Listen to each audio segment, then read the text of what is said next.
हाँ तो दोस्तों, मैं कमल किशोर नागर आज लेकर के आए हैं अपन वही सांख्यिकी टॉपिक का माध्यक ज्ञात करेंगे। सबसे पहले ये व्यक्तिगत श्रेणी है, व्यक्तिगत श्रेणी का माध्यक ज्ञात करेंगे। वही 17.5 का पहला सवाल है, निम्न चर मानों का माध्यक ज्ञात कीजिए। तो ये व्यक्तिगत श्रेणी है और व्यक्तिगत श्रेणी में माध्यक ज्ञात करने के लिए 3 बिंदु याद रखना है, जिसमें पहला बिंदु तो है यानी कि जो ये चरमान दिए हुए हैं या जो ये सूची या श्रेणी दे रखी है, इसको अपन आरोही या अवरोही क्रम में लिखते हैं। आरोही क्रम का मतलब होता है सबसे छोटा मान सबसे पहले लिखेंगे, फिर उससे बड़ा, फिर उससे बड़ा। इस तरह अपन ये जो मान दे रखे हैं इन मानों को जमाएंगे और ये कहलाता है आरोही क्रम। या इसी सवाल में चाहो तो अवरोही क्रम में भी लिखा जा सकता है। और अवरोही क्रम वो कहलाता है जिसमें सबसे बड़ा मान सबसे पहले लिखते हैं, फिर उस मान से छोटा मान लिखते हैं, फिर उस मान से छोटा मान लिखते हैं। तो अपन चलते हैं 17.5 का ये पहला सवाल है, निम्न चर मानों का माध्यक ज्ञात कीजिए। तो ये जो चरमान दे रखे हैं सबसे पहले तो इनको अपन आरोही क्रम में लिखेंगे। तो आरोही क्रम में लिखने पर लिखेंगे, आरोही क्रम में लिखने पर, आरोही क्रम में, आरोही क्रम में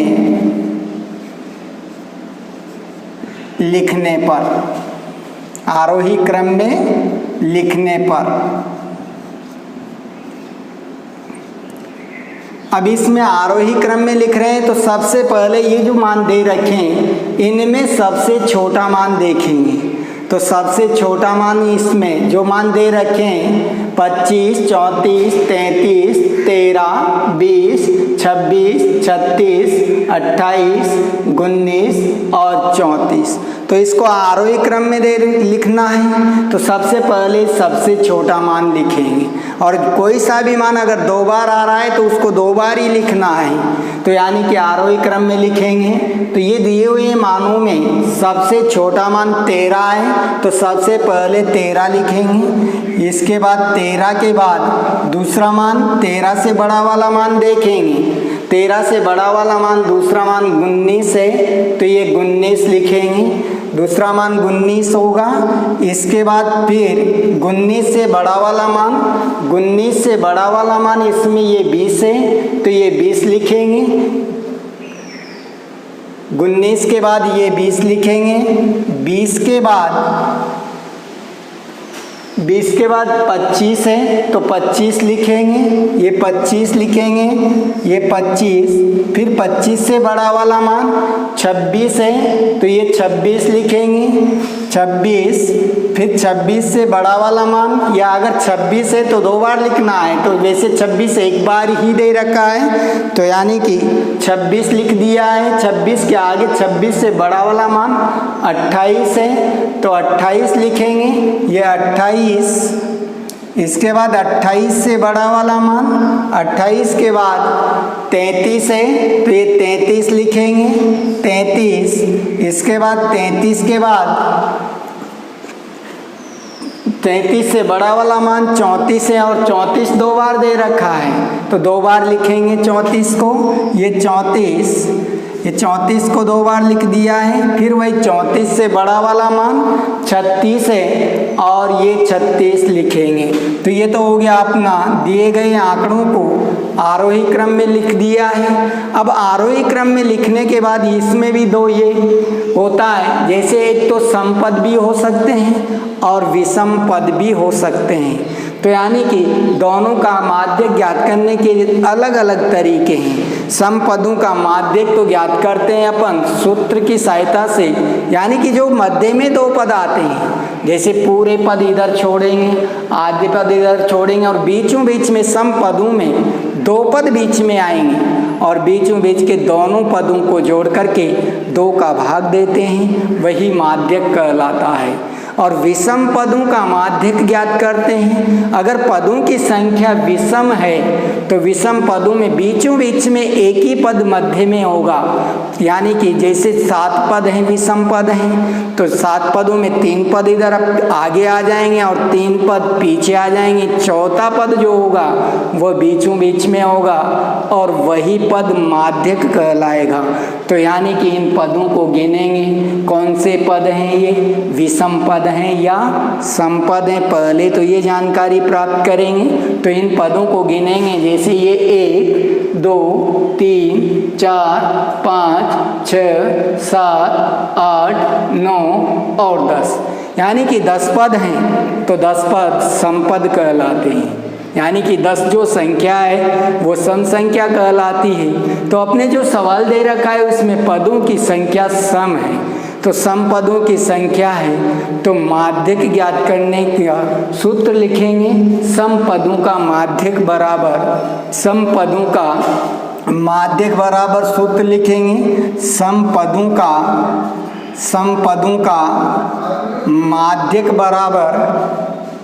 माध्यक बराबर सूत्र होता है, यानी कि बीचों बीच वाला पद nवां पद, बीच में 2 पद आएंगे, यानी कि माध्यक बराबर जैसे n/2। अब ये 10 पद हैं तो 10 में कम में 2 का भाग देंगे और 5वां पद प्लस n/2 प्लस 1वां पद, उन दोनों पदों को जोड़ करके 2 का भाग देंगे।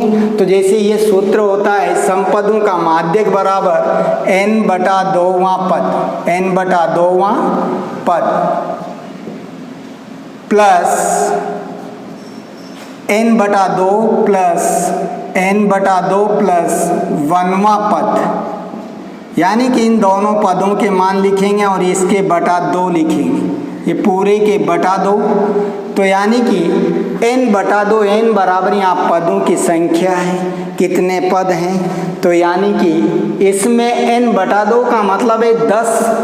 अपने चर मान कितने दे रखे हैं, 10 मान दे रखे हैं, तो n की जगह 10 लिखेंगे और 10/2 मां पद, तो 10/2 का मतलब है 5वां पद होगा और प्लस n/2 वही 10/2 प्लस 1वां पद, तो यानी कि 5 प्लस 1 6वां पद होगा और 5वें पद और 6वें पद का मान यहाँ लिखेंगे और दोनों को जोड़ करके 2 का भाग देंगे, वही माध्यक कहलाएगा।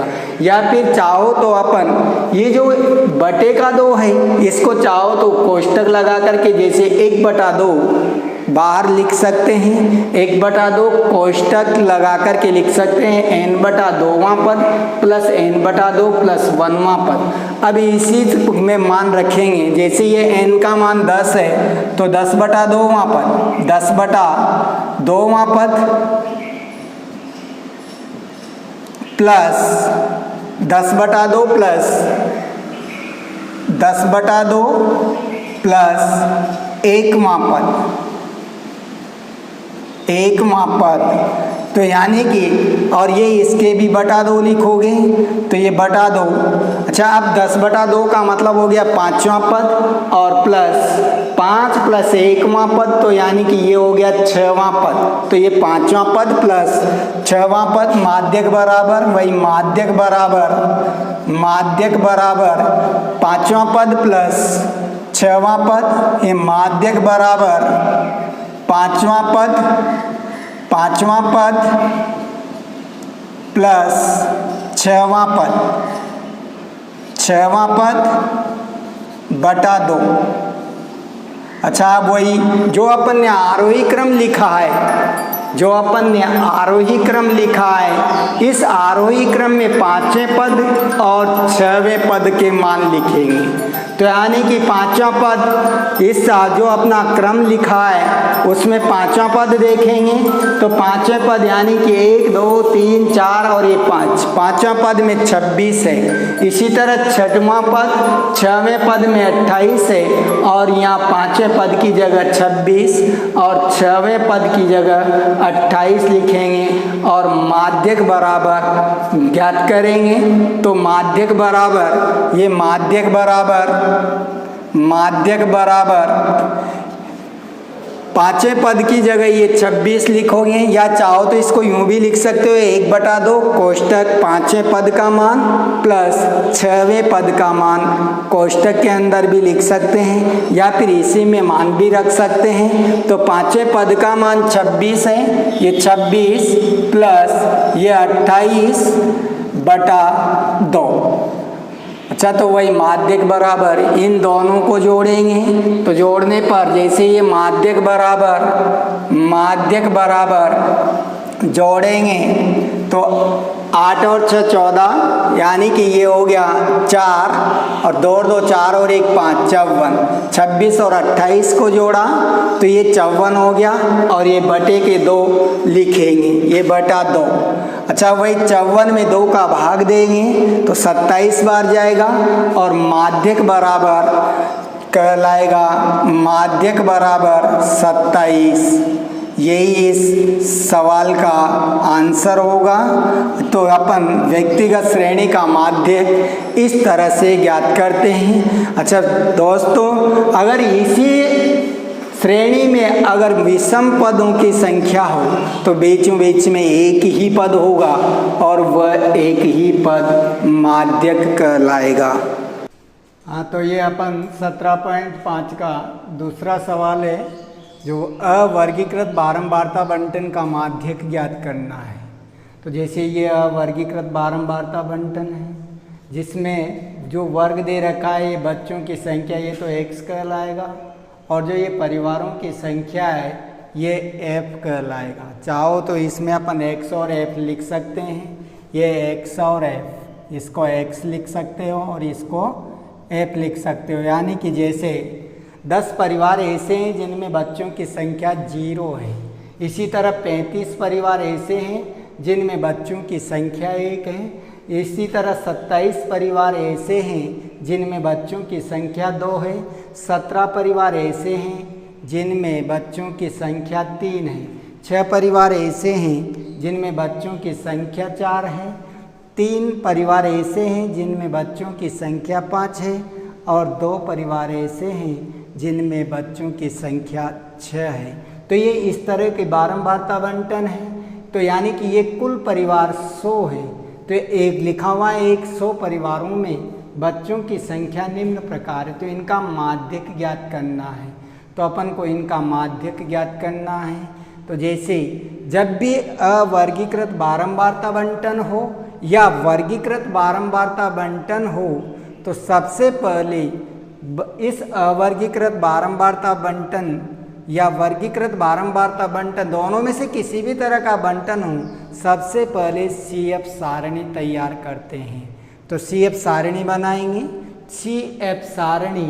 CF सारणी का मतलब है संचय बारंबारता सारणी।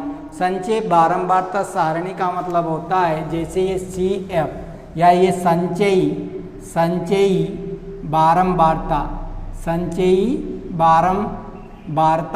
और इसको CF कहते हैं।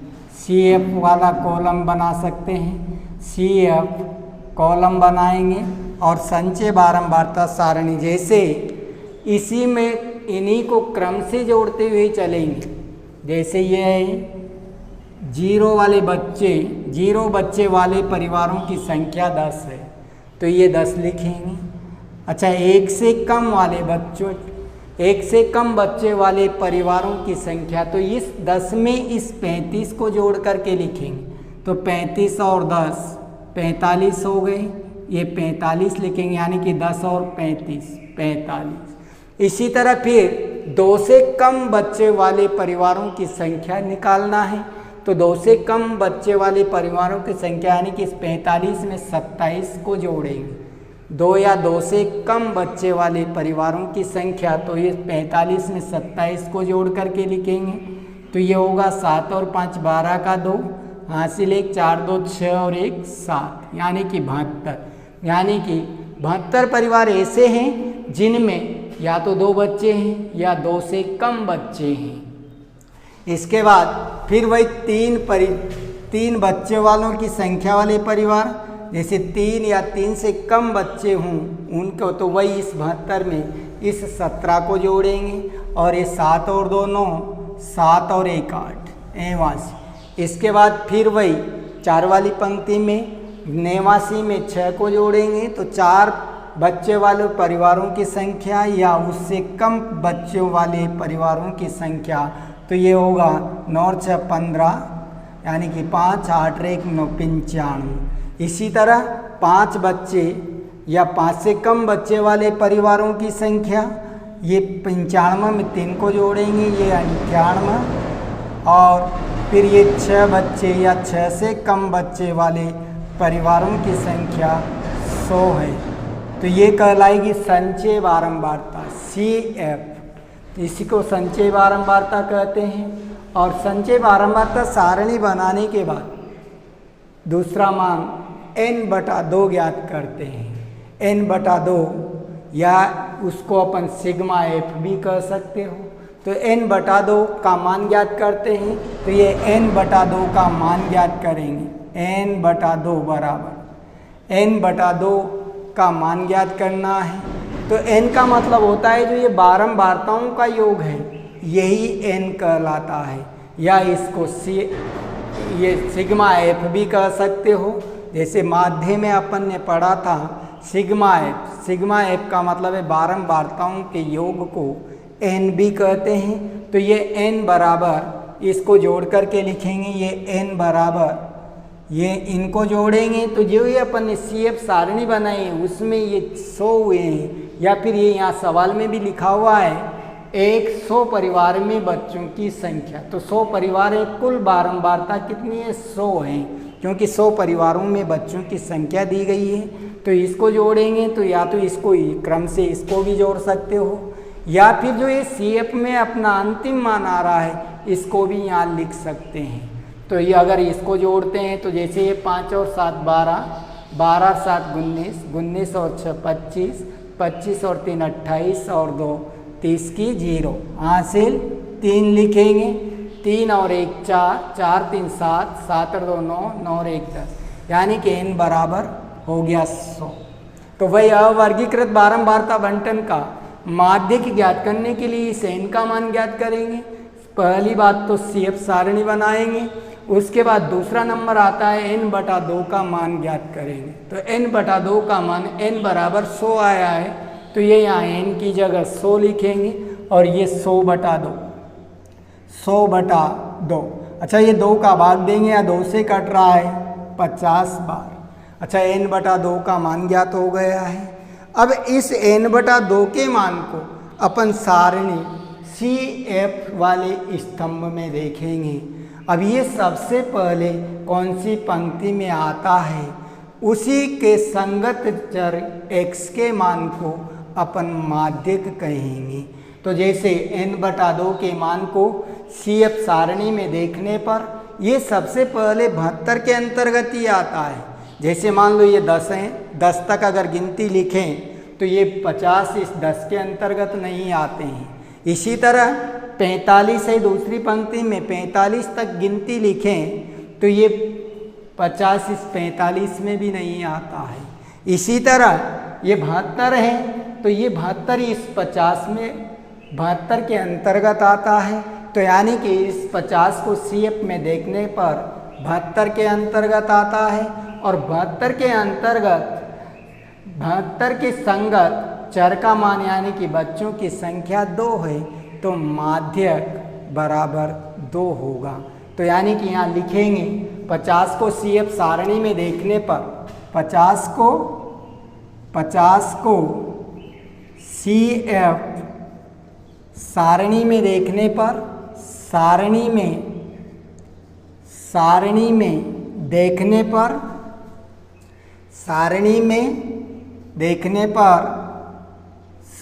में देखने पर 72 के अंतर्गत आता है। 72 के देखने पर सबसे पहले 72 के अंतर्गत आता है। देखने पर सबसे पहले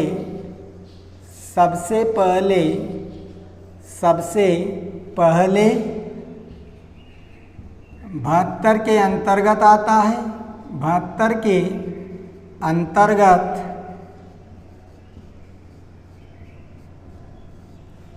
आता है और जिसके संगत चर का मान 2 है, जिसके संगत चर का मान, जिसके संगत